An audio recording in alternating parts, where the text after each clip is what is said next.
hope you're doing all right today.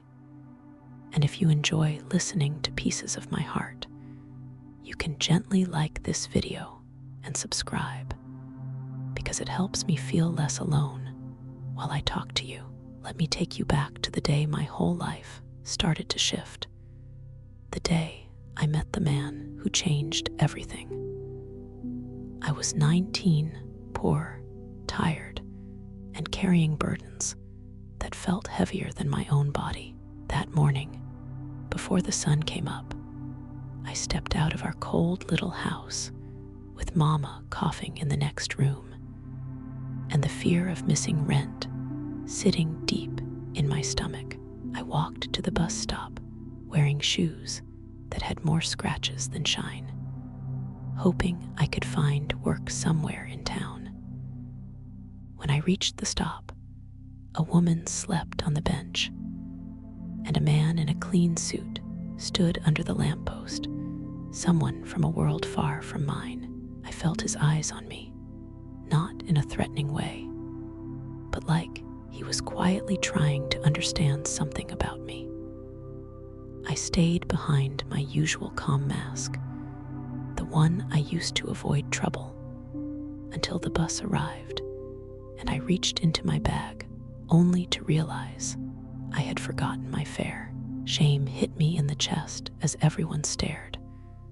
But before I could shrink into nothing, the man stepped forward and told the driver, "Her fare is with mine," in a calm voice that didn't carry pity. I didn't understand why a rich stranger would help a poor girl like me. But the way he looked at me made me feel seen, like I mattered in a world that usually walked past people like me. I sat beside him on the shaky bus, feeling the air shift around us, not knowing that this small moment, this simple act of kindness, was the beginning of every joy, every heartbreak, every sacrifice, and every victory that would follow. And as the bus rolled forward, he turned his head toward me. And what he said next is something I still remember to this day. He looked at me with this calm, steady expression, the kind rich people usually save for boardrooms, not bus stops. And he said, "You look like you're carrying more than that bag on your shoulder." I didn't know how to answer that, so I just stared at my hands, pretending I didn't hear him. But my chest tightened, because nobody ever spoke to me like that, not with softness, not with real concern. I told myself to stay quiet, to stay behind my mask, because I learned young that, when you're a poor girl, the safest thing you can do is hide your real self. But then he asked, "Are you heading into town for work?" And something inside me cracked open a little. Maybe it was the exhaustion. Maybe it was the way he spoke without looking down on me. Or maybe it was just the kind of morning where your heart is too tired to lie. I whispered, "If someone hires me." He nodded slowly, like he understood more than I wanted him to, and said he admired people who kept trying even when life wasn't fair. No one had ever said something like that about me. All my life I heard I was slow, weak, unlucky, or just not enough. So hearing a stranger, especially a man who smelled like money and expensive cologne, say he admired my effort felt strange, almost wrong, like he'd mistaken me for someone better. The bus rattled down the road, and every time it jumped over a bump, I felt my heart jumping with it, because I didn't know why he was talking to me or what he wanted. Then he reached into his coat pocket, pulled out a card, and slid it gently into my hand. "If you ever need help finding stable work, call this number," he said, not pushing me, not assuming anything, just offering something that didn't fit into the world I knew. I stared at the card, simple, white, clean, something that looked too pure to belong in my life. It had his name on it, written in sharp, fancy letters, Michael Carter. I didn't know it then, but that name would follow me for years, through storms, through riches, through heartbreak so deep it stole my sleep. I held the card tightly, like it might disappear if I breathed too hard. And he smiled once, small but real, before looking out the window again. And even though we didn't speak for the rest of the ride, I could feel it in my bones. Something had started that morning. Something bigger than both of us. Something the poor girl I was could not possibly understand yet. But what happened when the bus finally stopped? That's the part that still shakes me when I think about it. When the bus stopped, I stood up slowly because I didn't want to look like I was following him or expecting anything from him. I stepped off first, holding my old bag close so no one would bump into it and make the holes worse. The street was busy, with people rushing to work, and I tried to blend in the way I always did. I was ready to walk away and pretend nothing happened, but I heard his footsteps behind me. I didn't turn around because I didn't want to seem nervous, but he walked up beside me and said, "You didn't look at the card." I told him I saw enough, and I didn't want to depend on anyone. He nodded once, like he understood, and said he only gave it because he knew how hard it was to find a chance when people judge you by your clothes first. His words made me feel seen in a way that was uncomfortable, but honest. I told him I just needed one job, any job, to keep the lights on at home. He asked where I lived, and I didn't answer because I wasn't used to sharing things with strangers. He didn't push, he just said, "If you change your mind, call me. The offer is real." Then he stepped back, giving me space, which made me trust him a little more even though I didn't want to. As I walked away, I kept thinking about the card in my hand. It felt strange having something that could possibly help me, but I didn't know if it was safe to hope. I tried to focus on finding work, going door to door in town, but all morning I heard the same thing: "We're not hiring." My feet started to hurt, and my stomach was empty because I had skipped breakfast again. I sat on a small bench near a shop, thinking if I should go home or keep trying. I looked at the card again, plain and simple, and I wondered why someone like him would care at all. I told myself to ignore it, to stay careful, but a small part of me felt like maybe this was the first open door I had seen in a long time. And just when I stood up to try one more place, something happened that made me stop right where I was. When I stood up from the bench, I saw Michael across the street, talking to an older man near a black car. And for a moment, I thought he didn't notice me, which was fine, because I didn't want him to think I was waiting for him.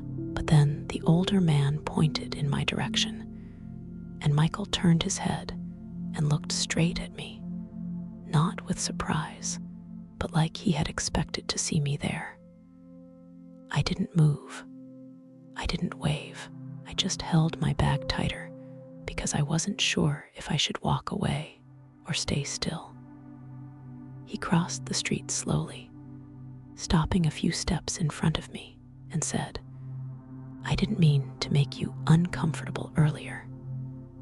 I told him he didn't, but I also said I wasn't good with people offering me things I didn't ask for. He said he understood, and then he said something simple that made me stop, thinking for a moment. "You remind me of someone I used to know." I didn't ask who, but the way he said it made me believe it wasn't a bad thing. He asked if I had found any work, and I told him the truth. Nobody was hiring.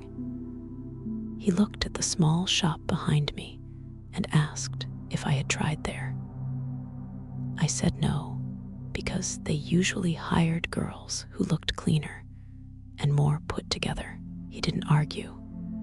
He just walked inside without warning, leaving me standing outside unsure of what he was doing. After a minute, he came back out, and the shop owner followed him.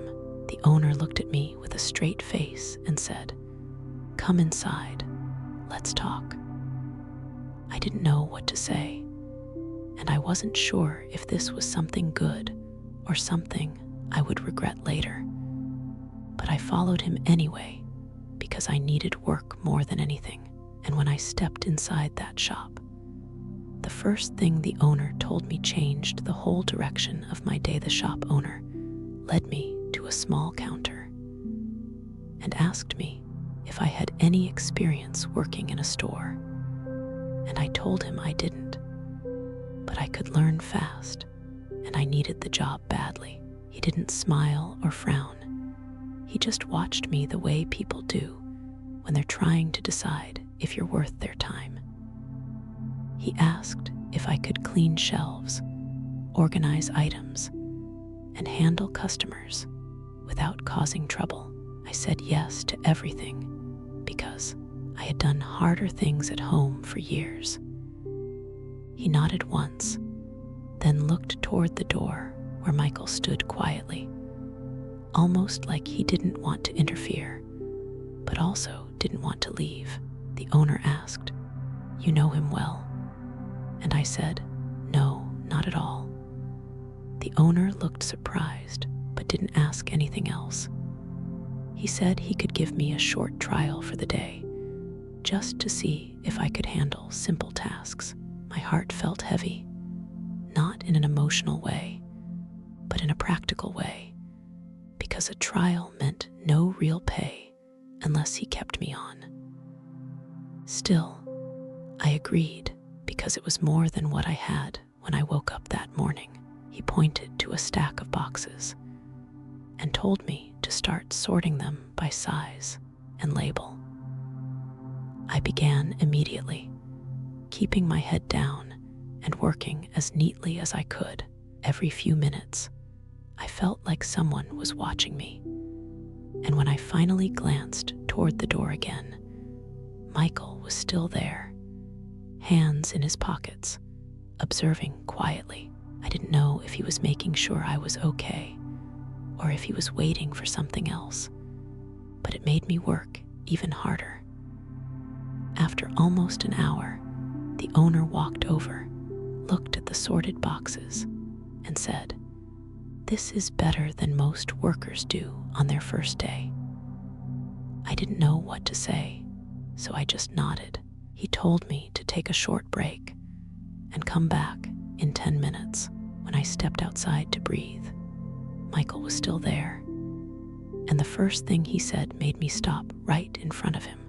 When I stepped outside, Michael looked at me like he had been waiting the whole time, and the first thing he said was, "You work harder than most people I meet." I didn't know how to answer that, so I just said I was trying my best because I needed the job. He nodded and asked if the owner was treating me fairly, and I told him it was too early to know, but at least I had a chance to prove myself. He seemed relieved in a quiet way, then asked if I had eaten anything that morning. I shook my head because the truth was I hadn't, but I didn't want to sound like I was asking for help. He didn't comment on it. Instead, he pointed to a small bakery across the street and said, "You have a break. Let me buy you something simple. You don't have to talk or explain anything." I hesitated because I wasn't used to accepting things, especially from someone who looked like he lived a completely different life, but my stomach was empty, and I knew I needed strength to finish the trial. So I agreed as long as he let me pay him back later. He didn't argue, but he said I could pay back whatever I wanted, whenever I wanted. Inside the bakery, he ordered a sandwich and a small drink for me, and I noticed he didn't get anything for himself. He just watched to make sure I ate. It felt strange, almost unfamiliar, to have someone pay attention without wanting something in return. When I finished eating, he checked the time and reminded me I had 2 minutes left before my break ended. We walked back to the shop quietly, and right before I stepped inside, he said, "If the owner decides to keep you after today, let me know. If he doesn't, I can still help you find something steady." I didn't promise anything, but I nodded because arguing felt pointless. Then I went back inside, and the owner was standing near the counter, arms crossed, waiting for me like he had something important to say. The owner watched me walk in, and for a moment, I thought he was upset that I took too long. But then he asked, "Are you ready to continue?" I said yes right away, because I didn't want him to think I was lazy. He pointed toward the front section of the shop, where a few customers were looking around, and told me to keep the place tidy, restock small items, and stay nearby in case someone needed help. I moved quietly, doing everything as neatly as I could, making sure nothing looked out of place. Every time he walked past me, he checked my work, and I tried not to look nervous. A woman came in asking about a small gift, and the owner told me to assist her. I helped her find something simple, wrapped it carefully, and handed it to her without shaking or making mistakes. After she left, the owner said, "You handle people better than I expected," which was the closest thing to a compliment I had heard from him. I stayed focused, working without stopping, because I knew this trial could decide if I went home with hope or disappointment. Right before noon, the owner called me to the counter again. He didn't smile, but his voice was different. "I'm thinking of keeping you for the rest of the week," he said. "If you keep this pace, we can discuss something longer." I felt relief, not excitement, just the kind of calm that comes when you know you might be able to pay a bill on time. He told me to finish the day strong and not let anything distract me. I nodded, ready to get back to work, but before I could turn around, he added, "By the way, that man outside asked if he could speak to you for a moment." And when I looked through the window, I saw Michael standing there again, waiting for me with a look that made it clear this wasn't just a quick check-in. It was something more. I stepped outside slowly, unsure why Michael wanted to talk again, and he gave me a steady look, like he had been thinking about something the whole time I was working. He asked if everything inside was going well, and I told him the owner wanted to keep me for the rest of the week if I finished the day without mistakes.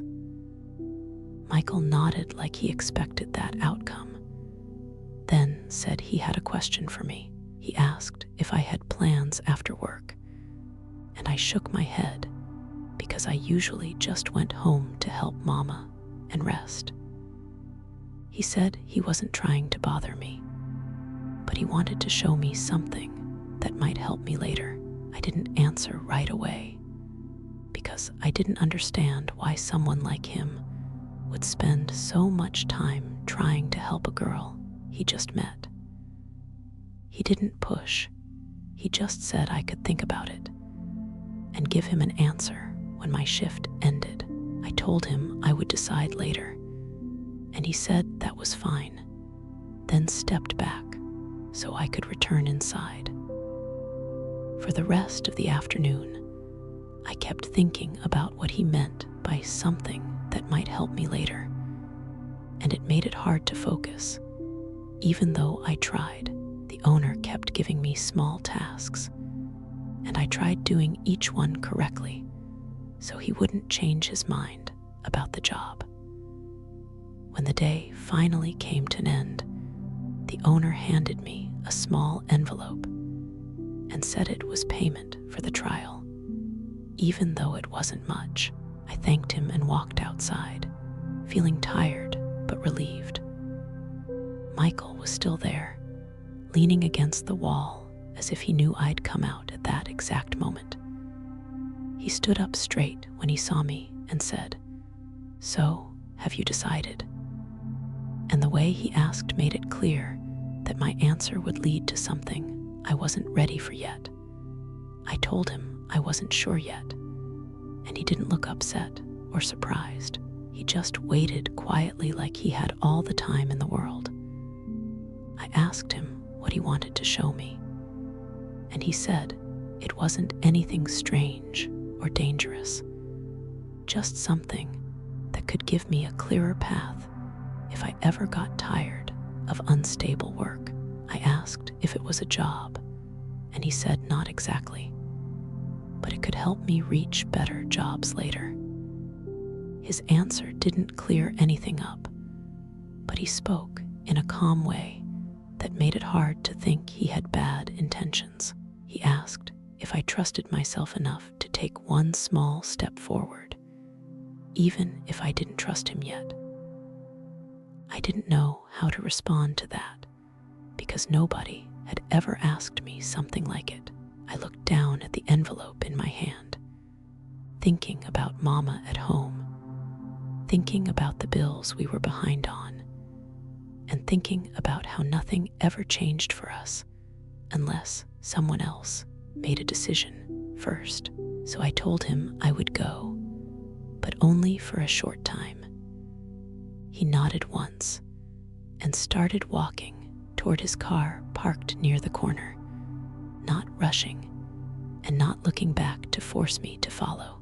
I walked behind him slowly, still unsure if I was doing the right thing. And when I reached the car, he opened the back door instead of the front seat, saying I would be more comfortable there. The car smelled clean and new, nothing like the buses I was used to, and it made me feel out of place right away.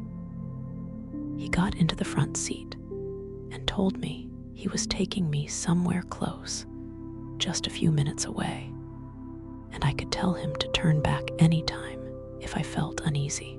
I didn't say anything. I just held my bag tight and watched the streets pass by through the window, trying to understand why he was going out of his way for someone like me.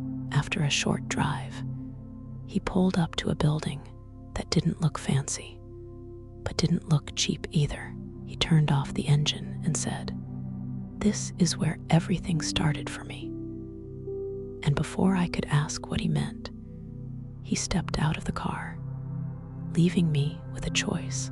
I wasn't ready to make. I stepped out of the car slowly because I didn't know what kind of place he was showing me. And the building looked plain from the outside, the kind of place you walk past without noticing. Michael waited near the entrance, letting me take my time.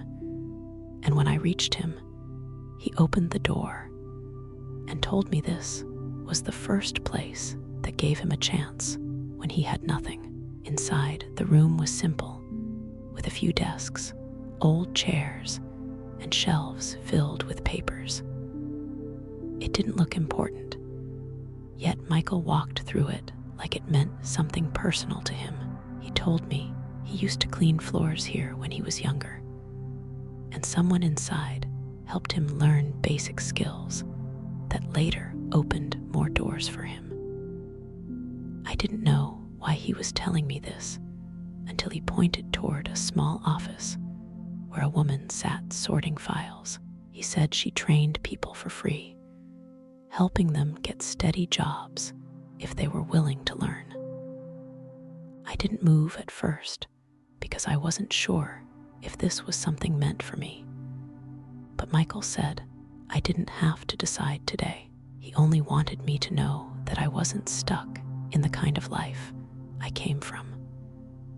I looked at the woman again, noticing she didn't look strict or unkind, just busy. Michael then told me he could introduce me if I wanted, but he wouldn't say a word unless I agreed. I asked why he cared so much, and he said he didn't want to see someone with real effort end up lost because no one showed them a better path. His words were simple, not emotional, but they stayed in my mind. I told him I needed time to think because everything was happening too fast, and he said that was fine. He walked me back to the car, still quiet, and drove me toward my neighborhood without forcing more conversation. When we got close to my street, he stopped a block away so nobody would talk or judge. Before I stepped out, he said, "Think about the training. It could change things." I nodded because I didn't know what else to say. Then he added something I didn't expect, something that made my heart pause for a moment, even without strong words.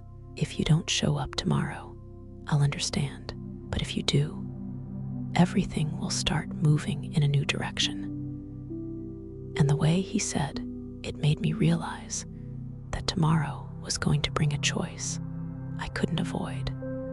I stayed on the bench longer than I planned, watching him finish, talking to the boys from the neighborhood who came to the park after school because they had no other place to go. Boys who reminded me of myself when I was young and trying to find small pieces of safety in a world that didn't give much. And while I watched him, I kept thinking about how he always moved in a steady way that didn't push anything and didn't pull anything, just held its place like he had learned long ago that rushing never fixed anything.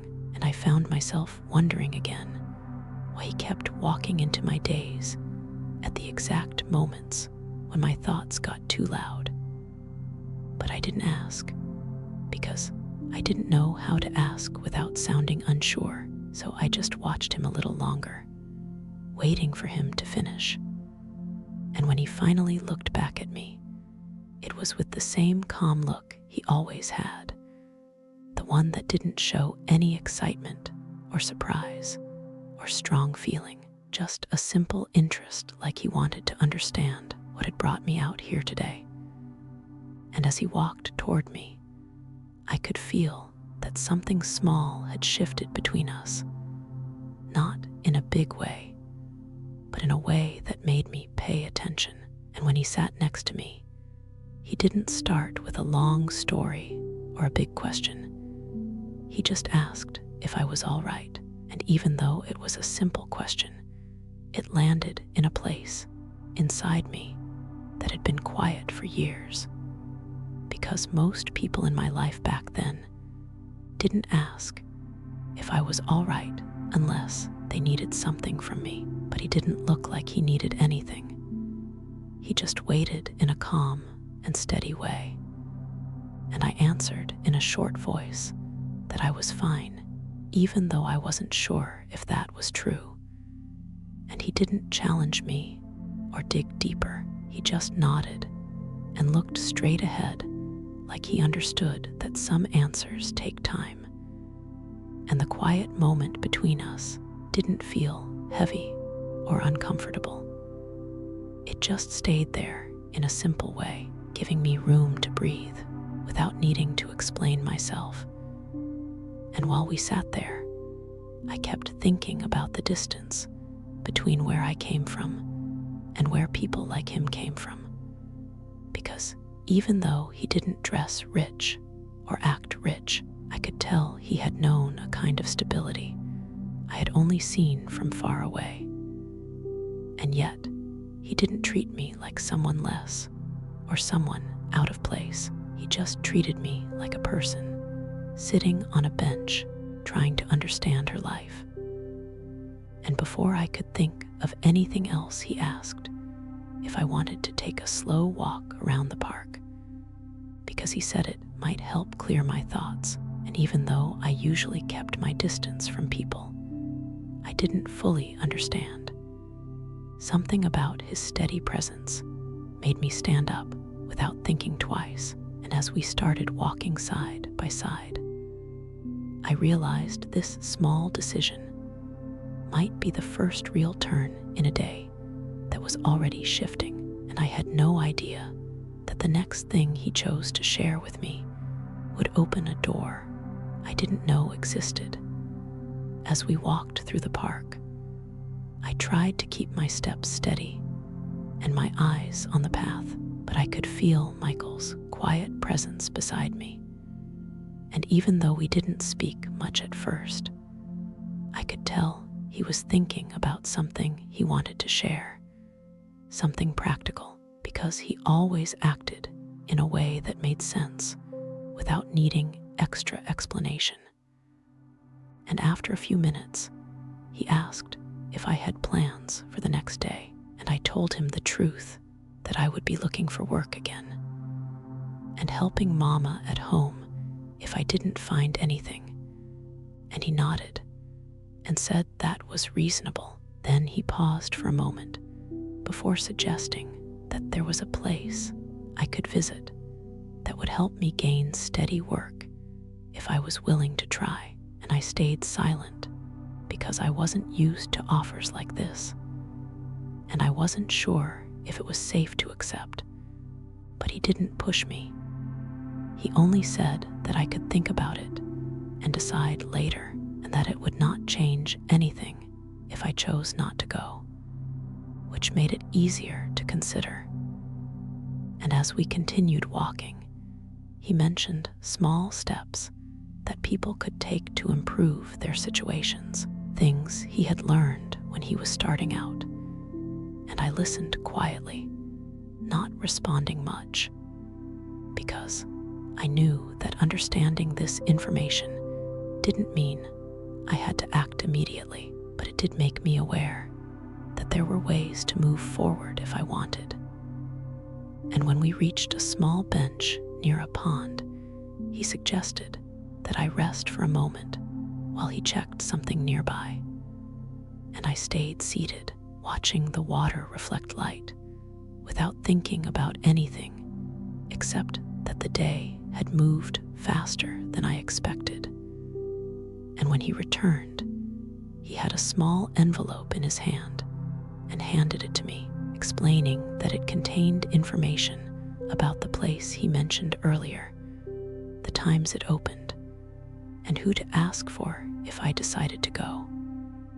And I looked at the envelope and nodded without speaking, understanding that this was a practical offer, not a gift or favor, and that it was up to me to take it or leave it. And as I held it, I realized that the choice I made tomorrow could set the direction for the rest of my immediate life. And Michael did not say anything more, only gave me a small nod and started walking toward the exit of the park, leaving me to think about the decision alone. But I knew I would not forget the moment or the envelope, and I also knew that whatever I chose next would start the next part of the day in a way I could not yet see. The next morning, I woke up earlier than usual, holding the envelope Michael had given me the day before, and I thought about the choice I needed to make, knowing that if I ignored it, nothing would change for me or Mama. But if I went, it might give me a steady path I had not seen before. I got dressed in simple clothes and ate a small breakfast quickly, then walked to the street where I usually waited for the bus, thinking about how my life had already started to shift with the trial at the shop yesterday. When I reached the corner, I saw Michael waiting near his car, not rushing, not looking for attention, just standing there until I arrived. I walked toward him, holding the envelope in my hand, and he nodded as if he already knew my decision, then opened the car door for me, just like before, and I stepped inside without saying much. During the short drive, he asked practical questions about what kind of work I wanted and what times I could commit to training, and I answered simply, giving him the information he requested. When we arrived at the building from the day before, he parked and pointed to the entrance, reminding me to take my time and decide if I wanted to go in. I hesitated only briefly, thinking of Mama and our bills, then followed him inside. The woman who helped people learn and find work was there, just as he had said, and she looked at me without surprise or judgment, asking simple questions about my availability and willingness to learn. I answered each question honestly, explaining what I could do and when I could be there, and she nodded in response, giving practical instructions about how the sessions would work. Michael did not stay in the room long. He only made sure I was introduced and understood the process, then left quietly, telling me he would be nearby if needed. I spent the next hour learning basic skills, arranging items, and following instructions, noticing how much different structure and guidance made compared to yesterday. And when the session ended, the woman told me that if I continued showing effort, I could move on to more responsibilities and eventually find steady work. I nodded, understanding what she meant, and when I stepped outside, Michael was waiting near the door again, asking if I had understood the process and if I wanted to continue, and I said yes, because I realized that this decision was the first step toward more stability. And he smiled slightly before giving me a practical reminder to return at the scheduled time tomorrow. And as I walked toward the street, I felt that the day was no longer the same as yesterday, and the choice I had made was about to start a series of changes I could not yet see. The next day, I arrived at the building a little earlier than scheduled, holding my bag with the supplies they asked me to bring. And I noticed that Michael was waiting near the entrance, just standing quietly without moving, as if he had planned to make sure I arrived on time. I walked up to him, and he asked if I had reviewed the instructions from yesterday, and I said yes, explaining I had tried to remember everything carefully so I would not make mistakes. He nodded, then told me to follow him to the main room where the woman from yesterday was already waiting with another person who was going to help with the training. I stepped inside, observing how organized everything was, the schedules, the desks, and the materials for learning. And I realized that structure like this was something I had rarely seen, something that gave a person clear steps instead of leaving them to struggle alone. Michael stayed just long enough to make the introductions and then stepped back, telling me to focus on the training and that he would check later. I spent the next part of the morning learning to handle simple tasks, practicing under the guidance of the woman, who gave instructions without judgment, only correcting mistakes and showing me proper steps. She explained how following the steps carefully would help me complete tasks more efficiently, and I listened closely, answering her questions and following directions exactly as instructed. After a few hours, she allowed me a short break, and I stepped outside to get some air, holding the envelope again and thinking about how yesterday and today were forming a small pattern of change in my life. Michael was standing quietly near the building, watching the street, but turning toward me when I looked in his direction, and he asked if I understood the process and if I felt comfortable continuing, and I told him I did. He nodded and said he would wait until the end of the session before driving me home. When the training finished, the woman told me that consistent effort over the next few days would determine if I could take on more responsibility and eventually secure a steady position.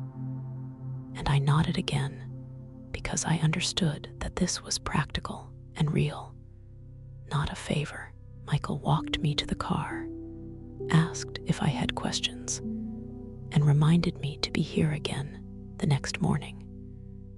And as we drove back, I realized that the small decisions I had made in the past 2 days were starting to set a clear path, but I still did not know what would happen if I kept following it. And I knew tomorrow would bring the next step that could continue to change everything. The following morning, I got ready quickly and left the house before Mama noticed, carrying the envelope and my bag with the small items for training. And when I reached the building, Michael was already near the entrance, standing quietly as he always did, waiting until I arrived before speaking. He asked if I had reviewed the steps from the previous sessions, and I said yes, explaining I had tried to remember everything carefully to avoid mistakes. He nodded and led me to the room where the woman was waiting, along with a few new participants who were there for the same training. I stepped inside and observed the organized setup. The tables, materials, and instructions clearly laid out, and I understood that this system made it easier to follow the work and learn without confusion. Michael stayed long enough to introduce me to the group and then stepped back, telling me to focus and that he would be nearby if needed. I followed the instructions from the woman, completing small tasks like organizing, sorting, and handling materials in the proper order, and she corrected mistakes when needed without showing judgment, only providing guidance. During the morning session, she explained how each small task connected to larger responsibilities and how consistent practice would allow me to take on more work later. I followed every step carefully, paying attention to details I would normally overlook at home or on the street. And I noticed that the structure and repeated practice helped me understand how to improve. After the session ended, she reminded me to come back the next day for the next stage of training, and I nodded, understanding that consistency and effort were what mattered. Michael waited outside, asking if I had any questions, and I said no, because everything had been explained clearly. He told me he would see me tomorrow at the same time, then opened the car door for me as I stepped in. During the drive back, I thought about how the past few days had started to create a routine and a direction I had not had before. And I realized that continuing with the training could provide a steady way to support myself and help Mama at home. I did not know what challenges would come next, but I understood that tomorrow would bring another step, and the choice to keep going was mine to make. A choice that would determine the next part of my life in a practical way. The next morning, I arrived at the building on time, carrying my bag and the notes I had taken from previous sessions. And Michael was waiting near the entrance as he had every day, standing quietly until I reached him. He asked if I felt ready for the session, and I told him that I had reviewed everything and was prepared to follow instructions carefully. He nodded and led me to the training room, where the woman and a few other participants were already working on small tasks. I joined the group and began practicing sorting, organizing, and handling materials according to the steps she had shown before. Paying attention to the order and details to avoid mistakes. Michael stayed nearby at first, watching quietly, then stepped back to give me space to work, reminding me that he would be close if I needed help. During the session, the woman explained new tasks and how they connected to the previous work, showing how consistency and care could lead to more responsibilities and eventually steady work. I completed each task as instructed and asked questions only when necessary, following the guidance provided without hesitation. When the session ended, she told me that my progress so far was enough to move to the next stage in a few days if I continued showing the same effort. And I understood that the work required patience and persistence. Michael waited outside, asking if I had understood everything, and I said yes, explaining that the instructions were clear and the steps manageable. He opened the car door for me, and we drove back quietly, both of us focused on the day's progress. As we approached my street, I thought about the path I had begun and how small decisions over the past days had started to create stability I had not experienced before. Michael reminded me to return at the same time the next day and told me to continue reviewing the instructions. In the meantime, I nodded and thanked him, understanding that tomorrow would bring another step forward, and that each day of consistent effort could slowly create changes in my life that I could not yet fully see, but which would be determined by the choices I made in the sessions ahead. The following morning, I left the house with my bag and notes, making sure to arrive at the building a few minutes early. And as always, Michael was waiting near the entrance, standing quietly until I reached him. He asked if I had reviewed the instructions again, and I said yes, explaining that I had gone over the steps from previous sessions to make sure I could follow them properly. He nodded and led me to the training room, where the woman and several participants were already working on tasks from the earlier stage. I joined them and began practicing the same activities, organizing and sorting items carefully according to the instructions, making sure not to make mistakes. Michael stayed nearby at first, observing quietly, then stepped back to give me space, while reminding me he would be close if I needed assistance. The woman introduced a few new tasks that connected to the previous work, explaining how doing them correctly would help me prepare for more responsibility in the next stage. I followed the steps carefully, asking questions only when necessary, and she provided guidance without showing judgment, only indicating the proper method. After the session, she told me that if I continued following instructions and showing consistency, I could progress to additional responsibilities in the upcoming days. Michael waited outside and asked if I understood everything, and I confirmed that the tasks were clear and manageable. He opened the car door for me, and we drove back in silence, both focused on the progress made. On the way home, I thought about the routine that had begun and how each day of training was creating a small but steady path I could follow, a path that could help me support myself and assist Mama at home. Michael reminded me to return the next day at the same time and suggested reviewing the tasks in my notes, which I promised to do.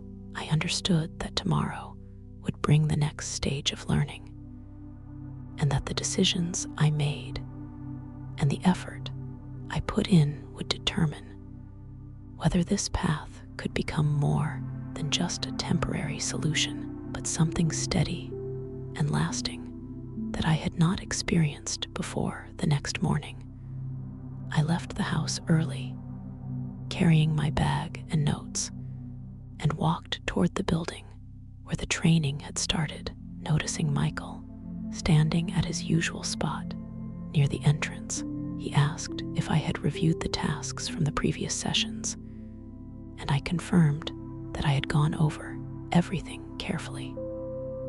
He nodded and led me inside, where the woman and other participants were already beginning the day's tasks. I joined them and followed her instructions precisely, organizing, sorting, and completing the new assignments in the same methodical way I had been learning.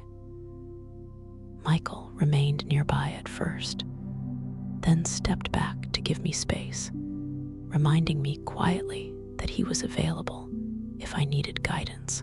The woman introduced additional steps that built on the previous lessons, showing how completing each task correctly would prepare me for responsibilities that could lead to steady work. I worked carefully, asking questions only when I needed clarification, and she provided guidance without judgment. At the end of the session, she explained that consistent practice over the next few days would determine if I could take on more advanced tasks, and I understood that the work required focus and patience. Michael waited outside and asked if I understood the instructions, and I confirmed that I did. He opened the car door for me, and we drove home quietly, both focused on the day's progress. On the way, I thought about how the past days had formed a routine and a clear sequence of steps that I could follow, creating small but steady opportunities I had never had before. Michael reminded me to return the next day at the scheduled time and suggested reviewing the previous steps in my notes so I could continue improving. I nodded, understanding that the next day would bring another stage in the process, and that each day's work would decide whether I could continue moving forward, gaining steady skills, and building a path that could support me and Mama in the long term.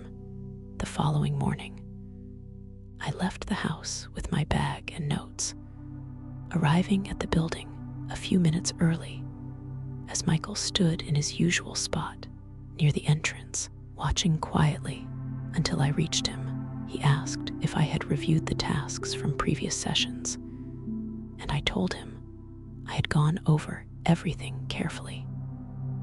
He nodded and led me inside, where the woman and other participants were already working on the day's assignments. I joined them and followed her instructions precisely, organizing, sorting, and handling materials according to the methods I had learned, making sure to avoid mistakes. Michael stayed nearby at first, then stepped back, reminding me quietly that he would be available if I needed guidance.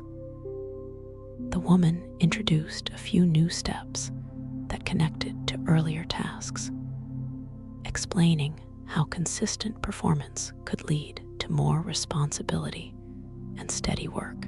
I focused on each step carefully, asking questions only when necessary, and she guided me without showing judgment. By the end of the session, she said that continued effort over the next days would allow me to take on larger responsibilities and prepare for more permanent work. And I understood that steady practice and attention to detail were required. Michael waited outside, asking if I understood the instructions, and I confirmed that I did. He opened the car door for me, and we drove home in silence, reflecting on the day's progress.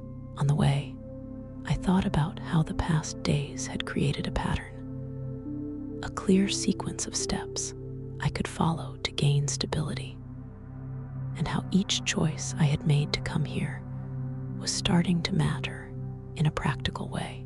Michael reminded me to return at the same time the next day and suggested reviewing all instructions and notes before the session. I nodded, understanding that tomorrow would bring the next stage in the process, and that continuing to follow the steps carefully would determine whether this path could lead to the steady work I had been hoping for, and possibly provide a way to support Mama and improve our situation. The next morning, I left the house with my bag and notes, walking toward the building where the training had taken place for the past days. And Michael was already at his usual spot, waiting quietly until I arrived. He asked if I had reviewed all the steps from previous sessions, and I confirmed that I had gone over everything carefully. He nodded and led me inside, where the woman and other participants were already working on their assignments. I joined them and followed each instruction precisely, organizing, sorting, and handling materials according to the methods I had learned, making sure not to make mistakes. Michael stayed nearby at first, observing quietly, then stepped back to give me space, while reminding me he would be available if needed. The woman introduced the next level of tasks, explaining how completing them correctly and consistently would prepare me for more responsibility and steady work in the future. I followed the instructions carefully, asking questions only when necessary, and she guided me without judgment, showing only the correct steps. By the end of the session, she told me that continued effort over the next days could lead to opportunities for longer-term work, and that I had done enough so far to keep moving forward. Michael waited outside, asking if I understood the instructions, and I confirmed that I did. He opened the car door for me, and we drove home quietly, reflecting on the progress made over the past days. On the way, I thought about how the routine and steps I had been following had created a clear path that I could continue on, a path that could eventually give me steady work and help Mama at home.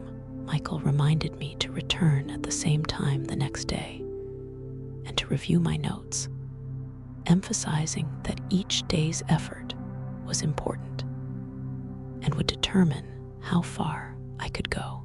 I nodded, understanding that tomorrow and the days after would continue building the path I had started, and that the choices I made, the consistency I maintained, and the effort I put in would decide whether I could move from uncertainty to a more stable life, giving me a chance to change the situation for myself and for Mama. As we neared home, I realized that the small steps I had taken over these days were the start of something practical and steady. And even though I could not see all of the results yet, I knew that the decision to show up, follow instructions, and continue learning had already begun changing the direction of my life in a way I could not reverse.